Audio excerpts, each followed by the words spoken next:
All right, time to pop the cork on this deep dive. And we're all about Brazilian sparkling wine today. Sounds good to me. You know, when someone mentions Brazil beaches and samba might come to mind first, but today it's all about the bubbles. I'm thinking our listeners are probably as curious as I am to like uncover the hidden gems in this corner of the wine world that people don't always think about. Well, for sure, for sure. Yeah. And I think I'll be pretty surprised at how complex it really is once we dig in.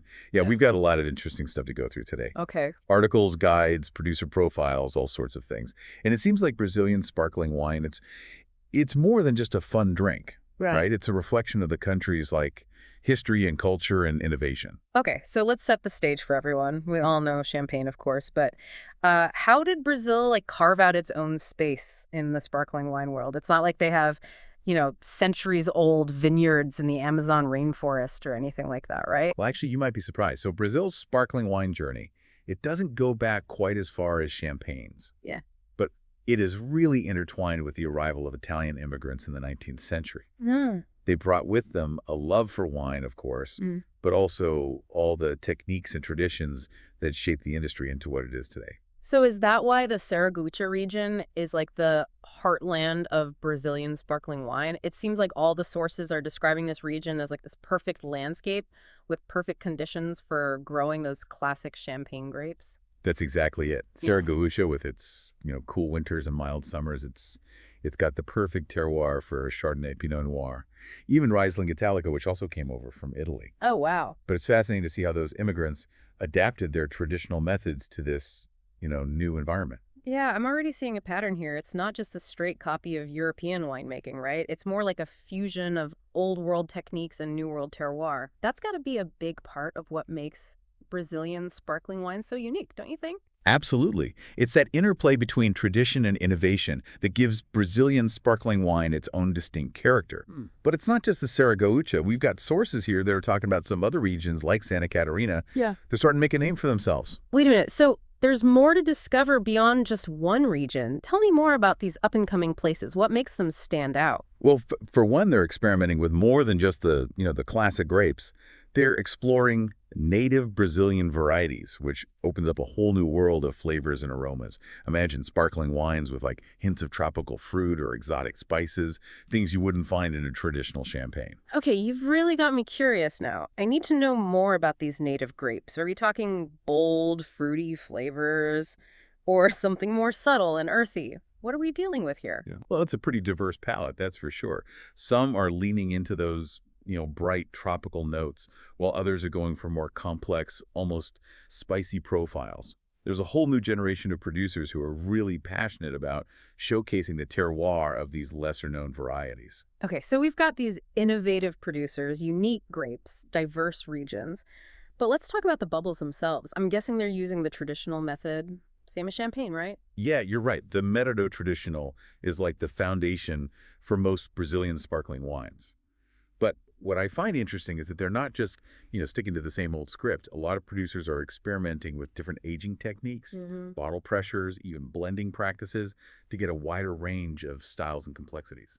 So they've mastered the traditional method, but they're not afraid to kind of push the boundaries and put their own spin on things. That's pretty cool. But what kind of styles are they actually producing? Are we talking bone dry brut, or are there sweeter options out there too? Oh, there's a whole spectrum to explore.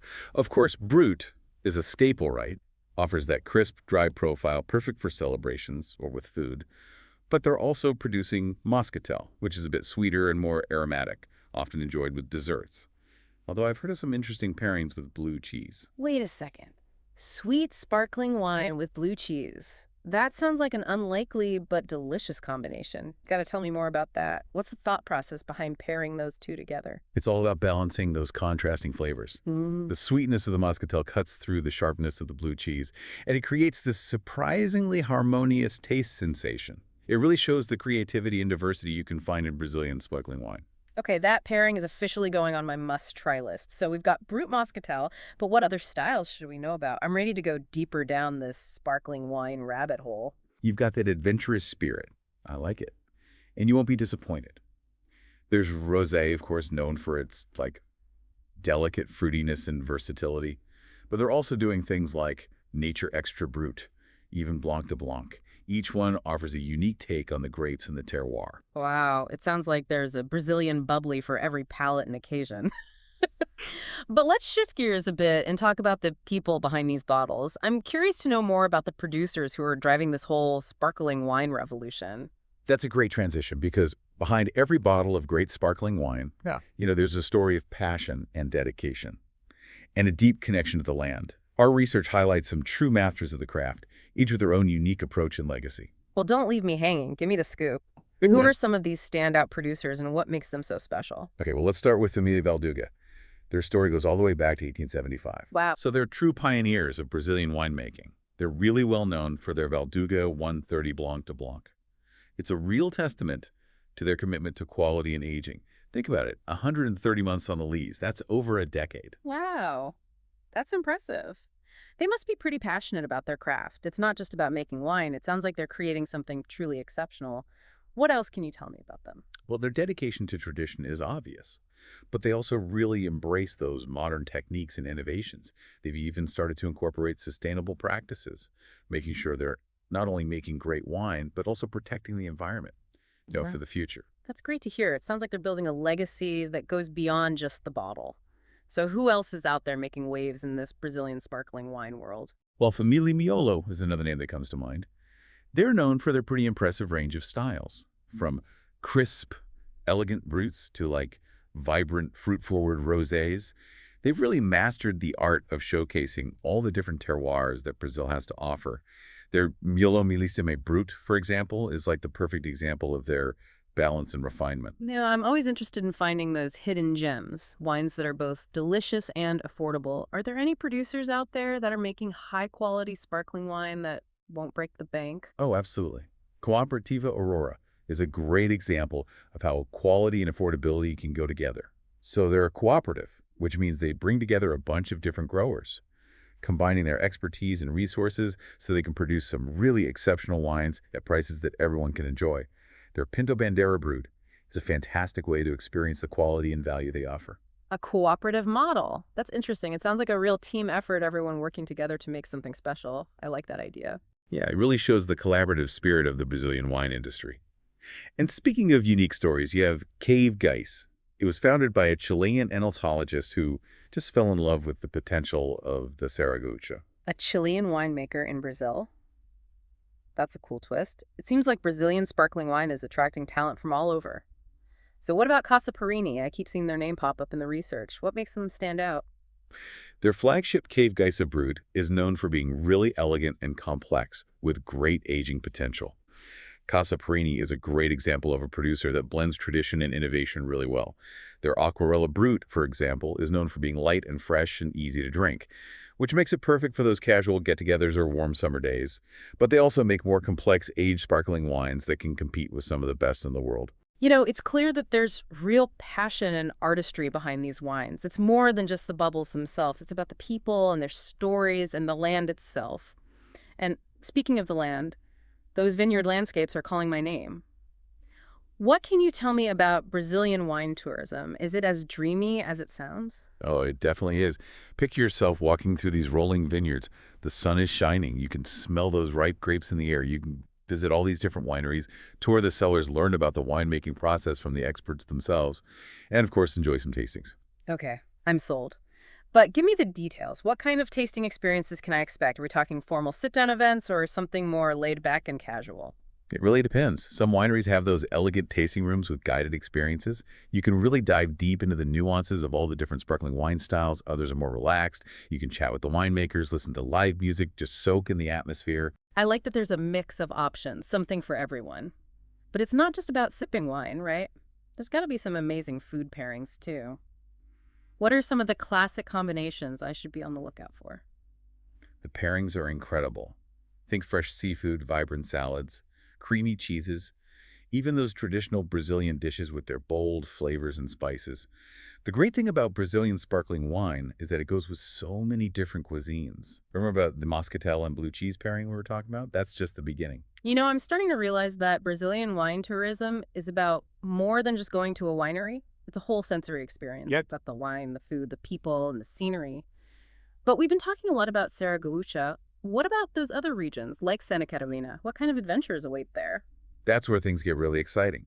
Santa Catarina, for example, is known for its amazing coastline, rolling hills, and wineries that are really pushing the boundaries.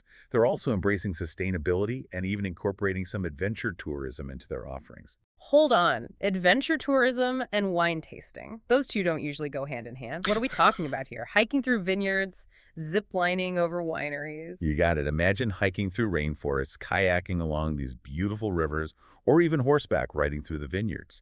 And at the end of your adventure, you get to enjoy a delicious, sparkling wine tasting. Wow, that sounds amazing. It's the perfect mix of relaxation and exploration. Okay, you've convinced me Brazilian wine tourism needs to be on my bucket list. But before I book my flight, there's one thing I keep wondering. What really sets Brazilian sparkling wine apart from other sparkling wines like champagne or Prosecco? That's a great question, and it's something that a lot of wine enthusiasts think about. I think it comes down to a few things. First, there's the terroir. Brazil has such a unique climate and diverse soils, and that gives their sparkling wines a special character you won't find anywhere else. You mean those unique flavors and aromas we keep talking about? The tropical fruit, the exotic spices, the things that just scream Brazil. Exactly. And then there's the passion and dedication of the producers. They're always trying to improve their skills, experiment with new techniques. They want to showcase the very best that Brazilian terroir has to offer.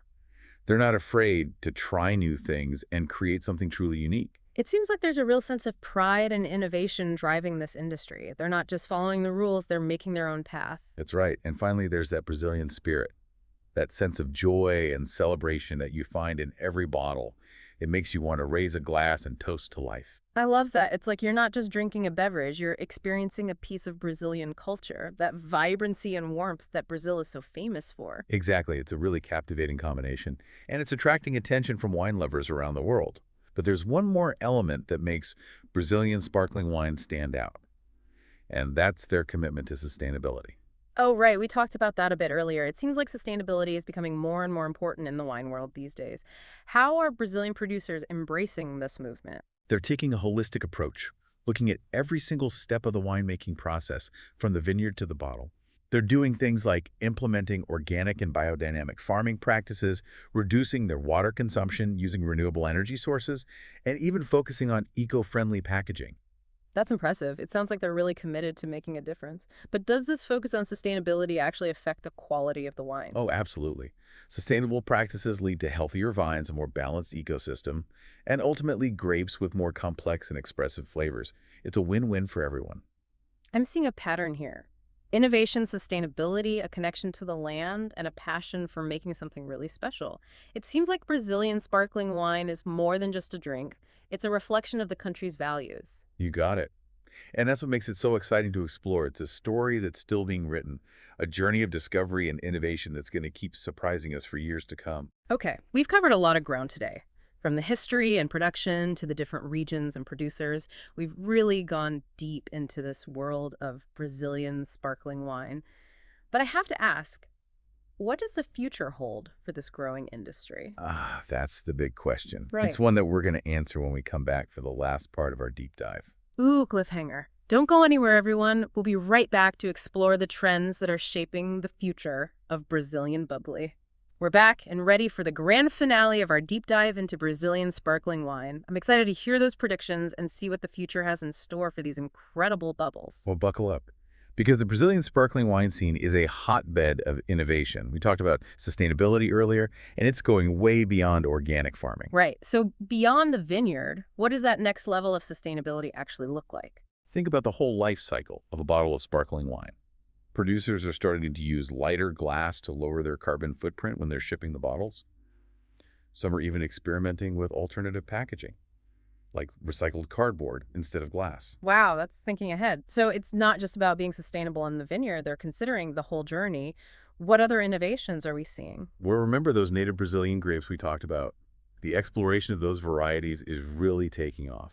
Producers are trying out different blends and aging methods, even experimenting with fermentation to create sparkling wines that are truly Brazilian. It's like they're creating a whole new language for sparkling wine, one that speaks to the diversity of Brazil's terroir. I can imagine sparkling wines with bright acidity, maybe some tropical fruit notes, even a hint of spice. Am I on the right track? Absolutely. Imagine a sparkling wine made with grapes from Bahia's tropical climate. With flavors of passion fruit, guava, and ginger, it's a world away from champagne, and that's what's so exciting. It's like they're taking those old traditions and adding their own Brazilian twist, bringing their own style and personality. That's what innovation is all about, right?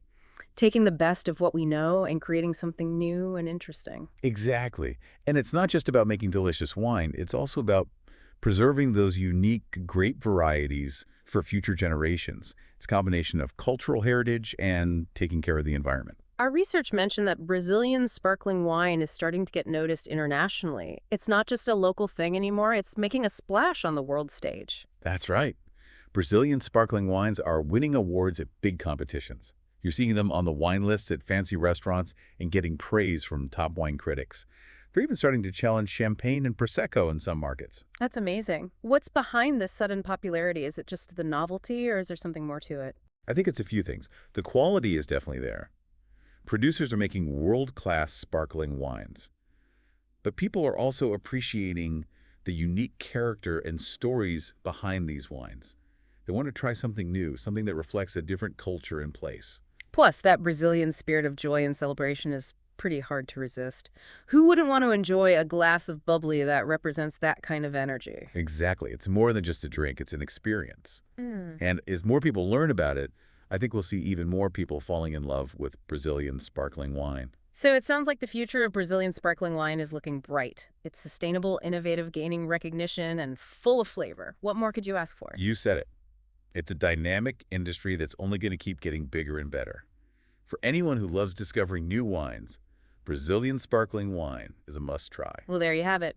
We've explored the history, the production, the styles, the regions, the producers, and even the future of Brazilian sparkling wine. I'm ready to pop open a bottle and celebrate everything we've learned. Cheers to that. Here's to the success and innovation of the Brazilian sparkling wine industry. Cheers. And that concludes our deep dive. Until next time, happy exploring, and don't forget to raise a glass to those amazing Brazilian bubbles.